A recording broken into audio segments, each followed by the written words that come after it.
예레미야 17장 9절 말씀, 저와 여러분이 한 절 같이 읽겠습니다. 만물보다 거짓되고 심히 부패한 것은 마음이라 누가 능히 이를 알리오마는. 자, 이번에는 31장으로 갑니다. 31절부터 34절 말씀 같이 읽죠.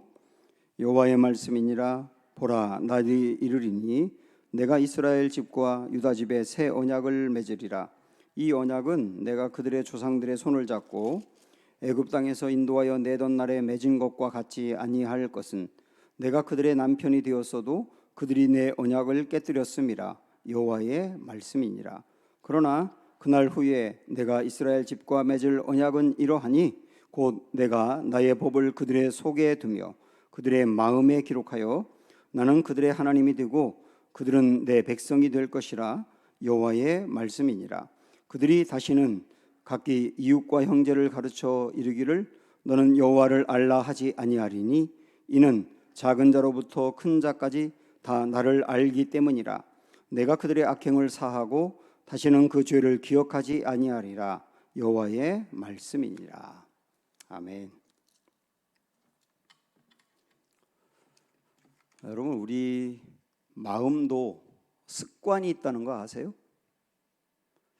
우리의 이 행동이 습관에 따라 움직일 때가 많지 않습니까? 그래서 습관을 좀 고쳐야 된다, 그런 얘기 많이 하는데요.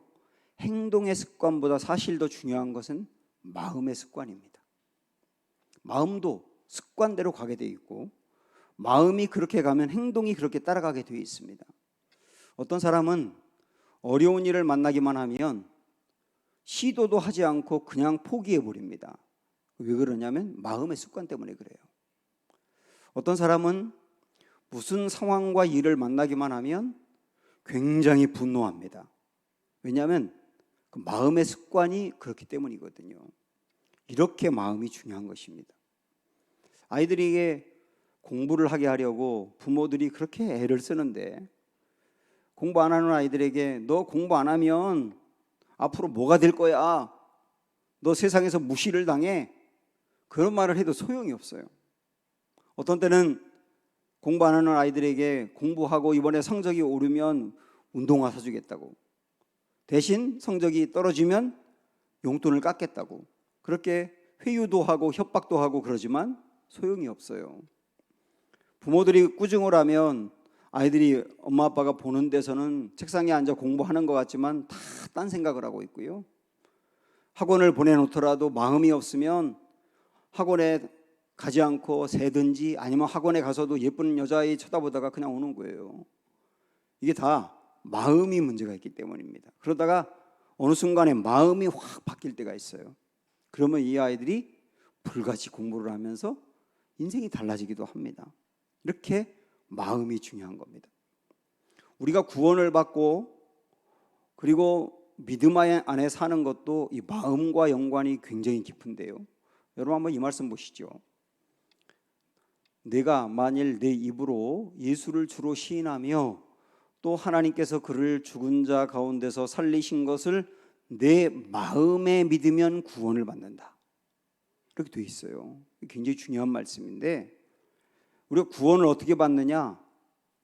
먼저 예수님을 주로 시인하고 그리고 예수님의 십자가와 부활을 믿는 거예요. 근데 어디에 믿는다 그랬어요? 마음으로. 그래서 믿음이 일어나는 주소가 마음입니다. 마음으로 믿는 게 실제 믿는 거거든요. 이렇게 마음이 우리의 구원과 신앙생활을 위해서도 상당히 중요한 겁니다. 그래서 마음이 열리면 사실은 다 되는데 마음이 닫혀 있으면 아무것도 안 되는 거예요. 그래서 마음이 움직여야 되는데 문제는 뭐냐면 우리의 마음이 근본적으로 심히 부패해 있다는 게 문제예요. 우리가 오늘 먼저 읽었던 예레미야 이제 17장의 말씀을 보면 만물보다 거짓되고 심히 부패한 것은 마음이라 그랬어요. 우리 사람들의 마음이 어떠냐? 만물 중에 거짓된 게 굉장히 많은데 그 거짓된 것 중에 가장 거짓된 게 사실은 사람 마음이랍니다. 그리고 부패한 것들이 세상에 참 많은데 부패한 것 중에 심히 부패한 게 사람의 마음이랍니다. 사람의 마음이 그렇다 보니 이 마음의 문제 때문에 삶이 달라지지가 않는 거예요. 에덴 동산에서 아담과 하와가 선악과를 따먹지 않았습니까? 선악과를 따먹은 것은 단지 선악과를 따먹는 죄를 하나 범한 것으로 끝난 게 아니고 그 선악과를 따먹는 것으로 인해서 사람의 마음이 부패해진 겁니다. 그 부패해진 마음이 모든 그 다음 세대들로 계속 이어져 내려오는 거예요. 이게 죄성이죠. 그러다 보니까 나무로 비유한다 그러면 이 나무의 뿌리가 썩으면 그 나무에서 맺는 열매도 나쁜 게 돼 있죠. 그처럼 우리의 마음이 우리 인생의 뿌리라고 한다면 마음에 문제가 생기면 우리의 삶에서 나오는 행동에도 문제가 있는 거예요.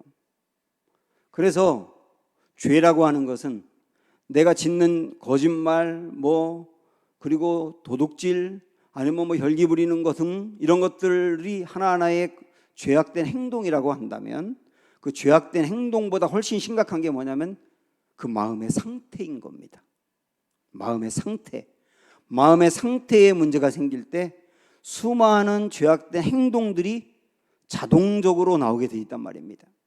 그래서 여러분도 들어보셨겠지만 우리가 죄를 지어서 죄인이라기보다는 죄인이기 때문에 죄를 짓는다. 그 말이 맞는 말인 거예요.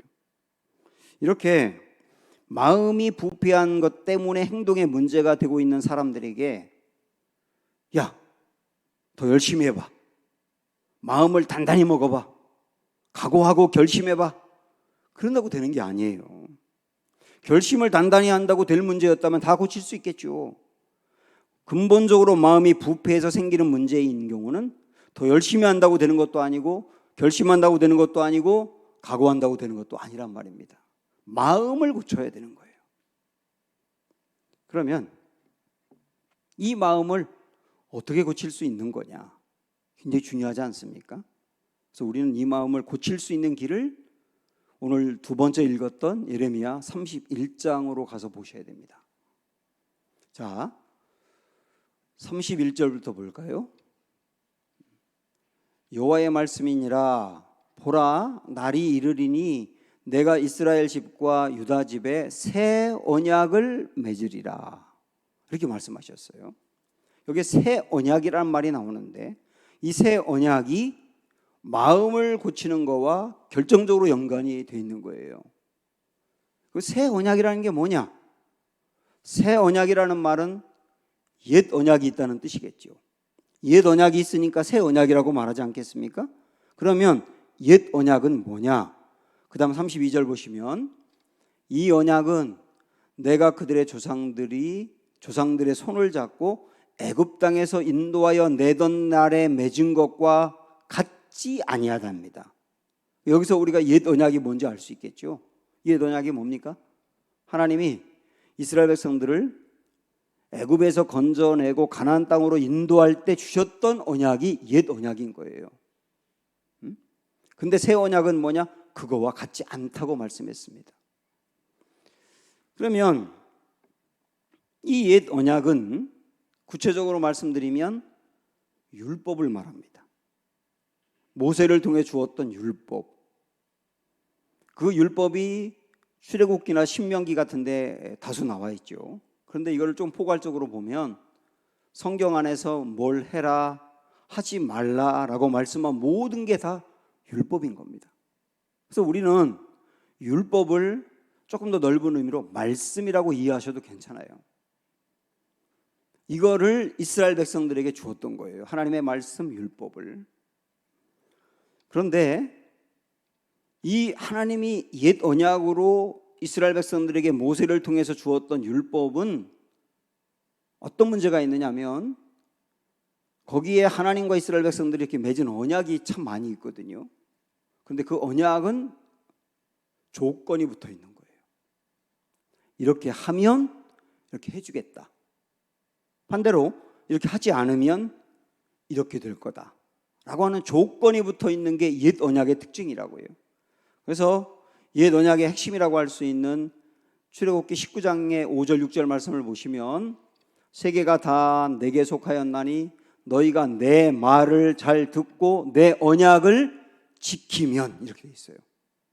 지키면, 내 말을 잘 듣고 내 언약을 지키면, 그 다음에 너희는 모든 민족 중에서 내 소유가 되겠고 너희가 내게 대하여 제사장 나라가 되며 거룩한 백성이 되리라. 그러니까 하나님의 소유가 되고, 그 다음에 하나님의 제사장 나라가 되며, 그 다음에 거룩한 백성이 되는 것은 하나님의 말씀을 듣고 지키는 조건을 이룰 때입니다. 그런데 이스라엘 백성들은 이 말씀대로 지키질 않았어요.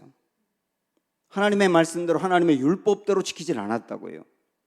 이스라엘 백성들이 어겨버린 겁니다. 그래서 그들이 어겼기 때문에 하나님과 이스라엘 백성들 사이에 맺었던 언약은 사실은 파기가 된 거나 마찬가지예요. 그리고 이 언약을 이루지 않았고 지키지 않았기 때문에 이스라엘 백성들에게는 벌과 저주가 떨어질 수밖에 없는 겁니다. 이게 문제인 거죠. 그런데 오늘 예레미야에서는 왜 이스라엘 백성들이 하나님이 주신 율법을 지키지 못했느냐, 이유를 뭐라고 말하느냐 하면 마음이 부패해서 그렇다는 거예요. 마음이 부패해서, 부패한 마음으로는 하나님의 말씀대로 살 수가 없다는 거예요. 그리고 여기에 절망이 있지 않습니까? 어떤 절망입니까? 하나님의 말씀대로 지키지 않았을 때 벌과 저주가 있는데, 그런데 마음이 부패해서 하나님의 말씀대로 지킬 수가 없어요. 그러니까 이 절망인 거죠.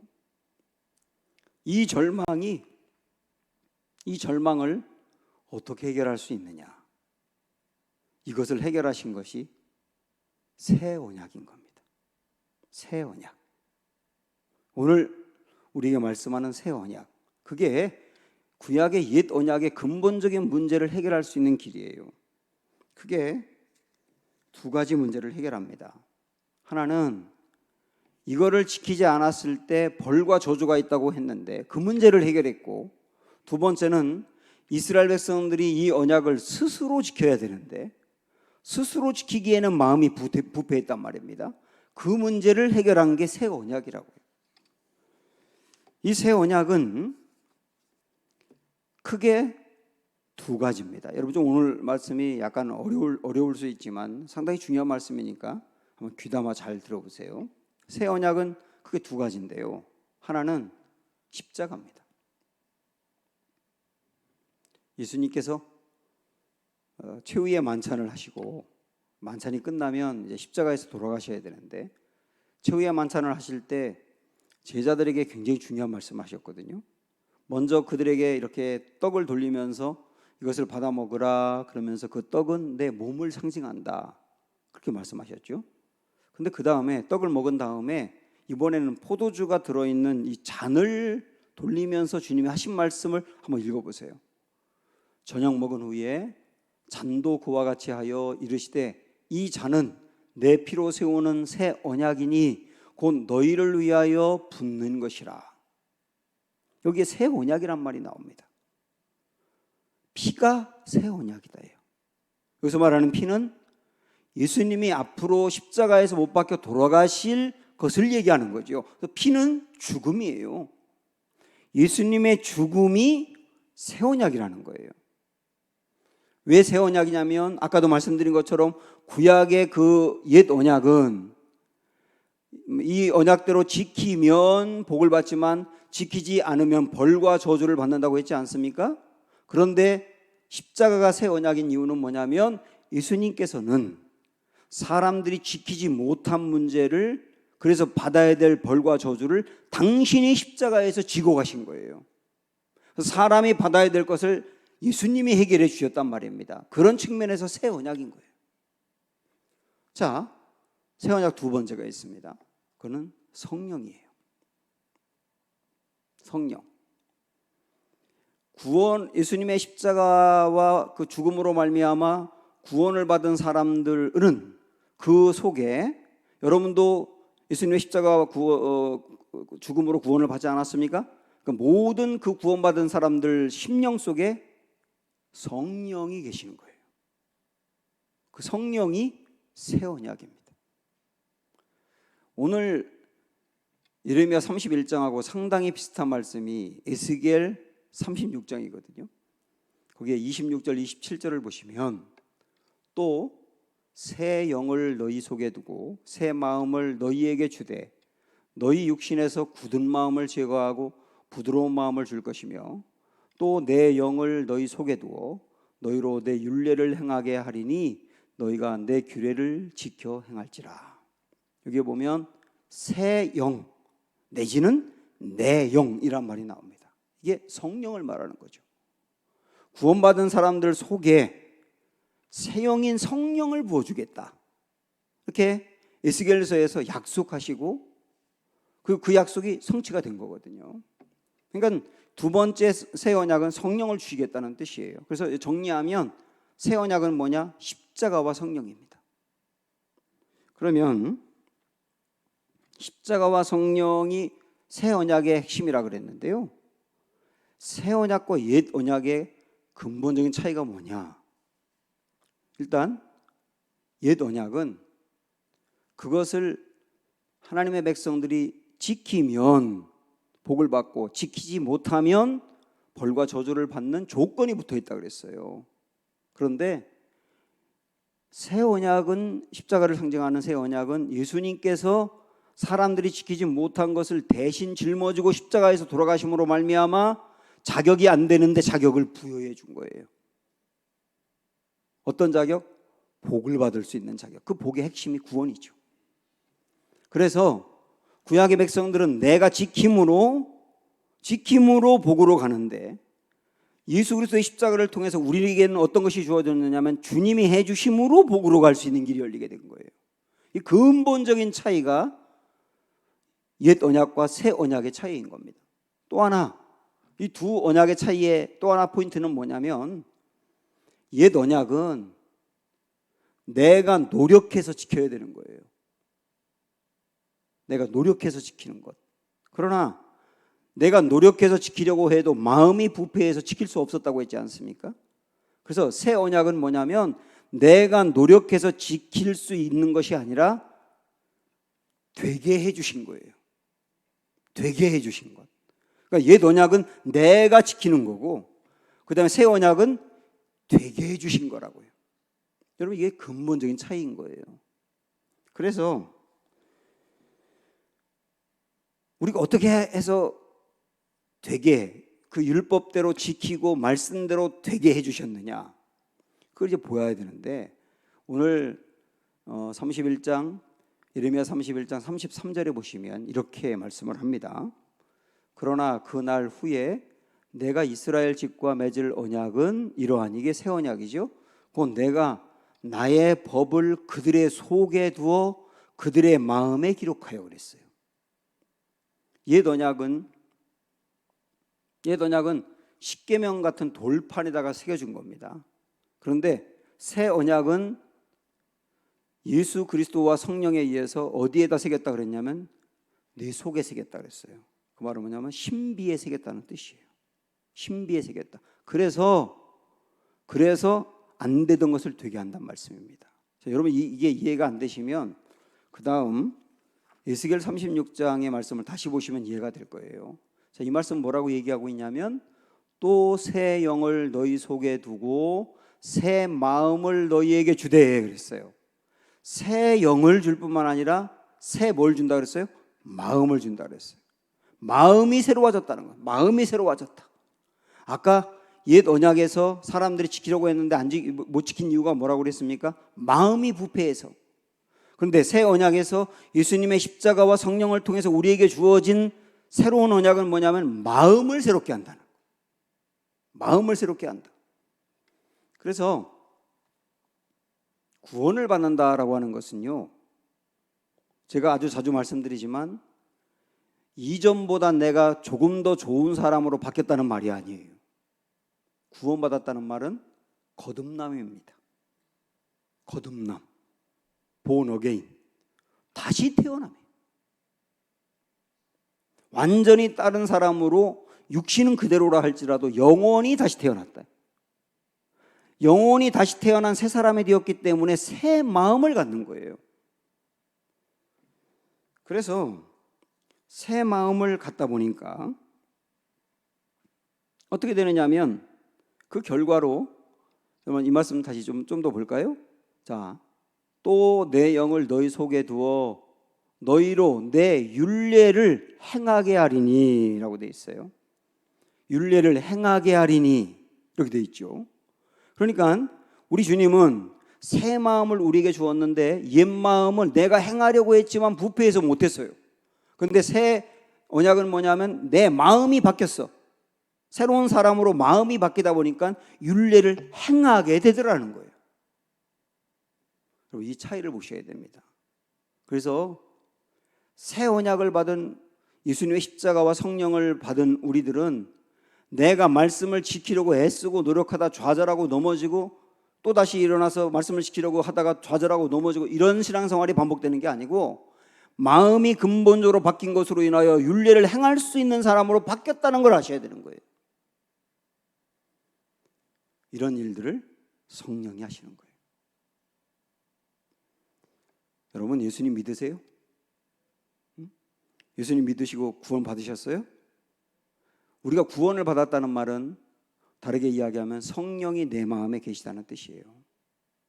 그래서 내가 정말 구원을 받았는지 궁금하면 성령이 내 안에 계신지를 점검하시면 돼요. 성령이 내 안에 계시면 구원받은 게 맞고 성령이 내 안에 안 계시면 구원받지 않은 게 맞는 거예요. 그래서 제가 잠깐 성경에 있는 말씀으로 5군데 정도로 여러분 한번 점검을 해드릴게요.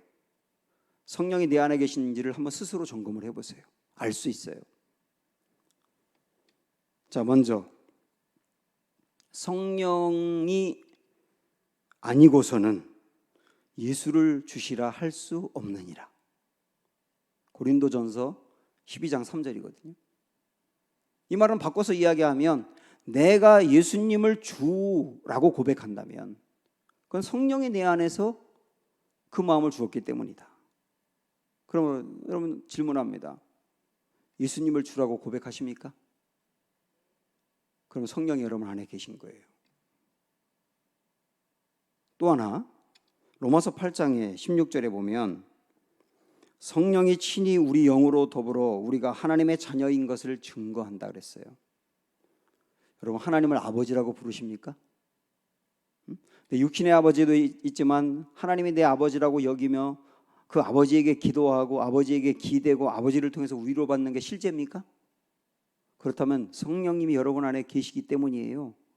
성령님이 여러분 안에 계셔서 하나님을 아버지라고 고백하게 만든 거예요.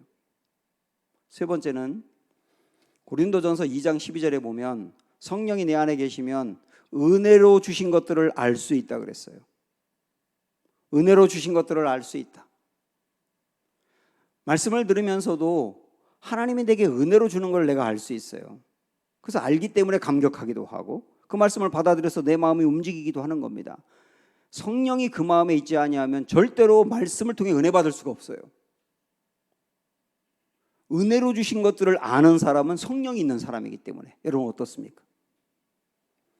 네 번째는 에베소서 4장 30절에 보면 죄를 짓고 나면 근심이 생긴다 그랬어요. 왜냐하면 성령이 내 안에 계시면 우리가 죄를 지었을 때 내 안에서 성령이 근심하신다 그랬어요. 성령이 근심하면 나와 성령은 영적으로 연결되어 있기 때문에 나도 근심하게 되어 있는 겁니다. 죄를 짓고 나서 그냥 조금 죄책감을 느끼는, 양심의 가책을 느끼는 정도가 아니라 근심이 생길 수밖에 없어요. 죄를 짓고 나면. 그거는 성령이 내 안에 계신 증거이고 구원받은 증거인 겁니다. 하나 더 빌립보서 2장 13절 마지막으로 말씀드리면 너희 안에서 행하시는 이는 하나님이시니, 우리 안에서 행하시는 분이 하나님이시라는 말은 성령님이시라는 뜻입니다. 그러면 성령님이 내 안에 계시면 어떤 일이 생기느냐 하면 자기의 기쁘신 뜻을 위하여 너희로 소원을 두고 행하게 하신다 그랬어요. 성령님이 내 안에 계시면 기쁘신 뜻대로 내 안에 하나님의 일을 하고 싶어하는 소원이 생긴단 말이에요. 여러분 참 믿지 않는 사람들이 교회 다니는 사람들 보면서 이해를 못하는 게 뭐냐면, 아니 교회 다니는 사람들은 교회 가서 몸으로 봉사하면서 돈도 낸대요. 응? 세상의 사람들은 몸으로 봉사하면 돈을 받는데 교인들은 몸으로 봉사하고 돈도 낸대. 절대 그 사람들 이해 못하는 거예요. 근데 우리는 하나님의 일을 하고 싶은 소원이 내 마음에 있어요. 그 소원이 왜 생기는지 아세요? 성령이 내 안에 계시기 때문이에요. 이렇게 성경에는 수도 없이 많은 증거할 수 있는 말씀들이 있지만 제가 대표적으로 5개만 말씀드렸어요. 여러분 한번 말씀을 들으셨으니까 스스로 점검을 해보세요. 내 안에 성령이 계신가? 성령이 계시면 내 안에 구원이 있는 게 맞다. 그런데 아무리 열심히 교회를 다니고 헌신하더라도 내 안에 성령이 계신 게 확실하지 않으면 여러분은 가장 근본적인 문제를 해결하셔야 되는 거예요. 성령은 내 안에 새 마음을 주시기 때문에, 성령님이 내 안에 계시면 구원을 받는 게 확실해요. 그리고 구원받은 사람에게 예수 그리스도를 닮아갈 수 있는 성품을 부어주십니다. 그래서 성화의 단계로 달려가는 거예요. 성령님에 의해서. 성령님이 내 마음에 계시면 능력을 받게 되어 있습니다. 그래서 주님의 일을 능력 있게 감당하게 되어 있어요. 또한 성령이 내 안에 계시면 은사를 부어주셔서 주님의 일을 더 잘할 수 있게 하시는 겁니다. 그리고 어떤 때는 성령이 내 안에 계시면 하나님의 위로가 내게 넘쳐서 고난 가운데도 그 위로로 인하여 힘을 내게 되어 있어요. 이 모든 것들이 성령이 내 안에서 주시는 새 마음인 거거든요. 조금 더 말씀드리면 성령은 내 안에 새 마음을 주시기 때문에 그래서 의지가 강해질 수밖에 없어요. 그래서 그 의지가 강해짐으로 하나님의 말씀대로 살려고 하는 거죠. 그 다음에 하나님이 기뻐하는 열망과 취향을 갖게 되어 있습니다. 어떤 내 안에 열망이 생기는데 그 열망이 하나님이 기뻐하는 열망이고 내 안에 어떤 취향이 생기는데 그것도 하나님이 기뻐하는 것을 꿈꾸게 되어 있어요. 그리고 하나님의 말씀대로 순종하게 되어 있습니다. 이전에는 그 말씀대로 하지 않으면 벌 받을 것 같아서 억지로 했는데 그건 한계가 있지 않습니까? 내 마음이 순종하고 싶은 마음이 생기는 거예요. 그래서 순종하게 되는 겁니다. 그리고 하나만 더 말씀드리면 자발적인 헌신을 하게 돼 있어요. 이 모든 것들이 다 성령님이 내 마음에 있을 때 새 마음을 통하여 나타나는 일들입니다. 예수 믿는다는 게 이렇게 놀라운 일이에요. 핵심은 말씀대로 행하게 하신다. 말씀대로 행하게 하신다. 내가 하는 게 아니라 행하게 해주신다. 이게 핵심입니다. 자, 그런데 여기서 우리 말씀을 들으면서 한 가지 고민이 생기는 게 있습니다. 그게 뭐냐면 분명히 성령님이 내 안에 계시고 내 안에 새 마음을 주면 말씀대로 행하게 돼 있다 그랬고, 아까 앞에서도 우리가 제가 점검은 하지 않고 넘어갔었습니다만은 새 마음이 내게 있으면 돌같이 굳은 마음이 제거되고 부드러운 마음이 된다 그랬거든요. 이게 새 마음을 가진 사람에게 나타나는 일들입니다. 근데 우리의 고민이 뭐냐면 분명히 내 안에 성령님이 계신 거 맞고 구원받은 거 맞는데 그런데 내 마음은 여전히 돌같이 굳어 있단 말이에요. 그게 고민이에요. 제가 지난주에 어떤 집사님하고 문자를 주고받다가 코로나 때문에 많이 힘들다 하길래 위기를 통해서 위기를 지나가면서 마음이 더 단단해지기 원한다고 이렇게 보냈는데 그 집사님이 농담을 섞어가지고 저에게 이렇게 단문을 보냈어요. 단단해지면 좋겠는데 딱딱해질까 걱정됩니다. 이렇게. 근데 제가 그 얘기 들으면서 한바탕 웃었는데 가만히 생각하니까 위기를 만나서 단단해지는 사람이 있는가 하면 오히려 위기 때문에 더 딱딱해지는 사람도 있더라고요. 그래서 더 사람이 강해지고 강팍해지고 거칠어지고 그렇게 될 수도 있거든요. 성령님이 계신데 마음은 부드러워져야 맞는데 오히려 돌같이 더 딱딱해질 수가 있단 말이에요. 왜 그럴까요? 그리고 율례를 행하게 하신다 했는데 분명히 성령님이 내 안에 계신데도 불구하고 율례와 하나님의 말씀을 행하는 게 아니라 또 여전히 죄에 넘어지기도 한단 말입니다. 왜 그럴까? 이런 고민이 우리에게 있단 말입니다. 왜 그런가? 어떻게 이걸 해결할 수 있는가? 이것을 우리는 로마서 8장의 말씀으로 점검해 볼 수가 있어요. 로마서 8장 이 말씀 보기 전에 로마서 8장의 이렇게 흐름을 보면은 7장에서 바울이 분명히 나는 구원을 받고 예수님이 내 안에 계신데도 불구하고 여전히 죄에 넘어지는 것 때문에 탄식하잖아요. 왜 그럴까? 분명히 나는 죄를 짓고 싶지 않은데 왜 또 죄를 짓고 또 넘어질까? 그런 문제로 고민하다가 8장에서 이 고민을 해결하는 겁니다. 그러면서 4절을 보세요. 그 느낌을 가지고 육신을 따르지 않고 그 영을 따라 행하는 우리에게 율법의 요구가 이루어지게 하려 하심이니라. 여기 말씀의 핵심은 뭐냐면 영을 따라 행하는입니다. 영을 따라 행하는, 여기서 영을 따라 행한다는 말은 성령을 따라 행하는, 성령이 내 안에 계시더라도 자동으로 그냥 내가 새 마음을 갖고 율례를 행하고 부드러워지고 그러는 게 아니라 성령을 따라 행하는 이들이 그렇게 된다는 거예요. 성령이 내 안에 계시지만 성령을 따라 행하지 않을 때는 여전히 거친 마음들이 있는 것이죠. 그래서 성령을 따라 행할 때 율법의 요구가 이루어진다 그랬습니다. 이 말은 뭐냐면 말씀대로 살게 된다예요. 말씀대로 살게 된다. 그러면 성령을 따라 행하는 게 핵심이라는 걸 우리가 알았다면 성령을 따라 행한다는 게 구체적으로 뭘까요? 할 때 그 다음에 5절에 보면 이렇게 말씀합니다. 육신을 따르는 자는 육신의 일을, 영을 따르는 자는 그 다음 뭐라 그랬냐면 영의 일을 생각한다예요. 생각한다. 우리가 성령을 받아서 구원을 받더라도 우리 안에 육신이 여전히 남아 있습니다. 이 육신은 예수님의 재림 이후에 우리가 온전히 구원받을 때까지 남아 있는 거예요.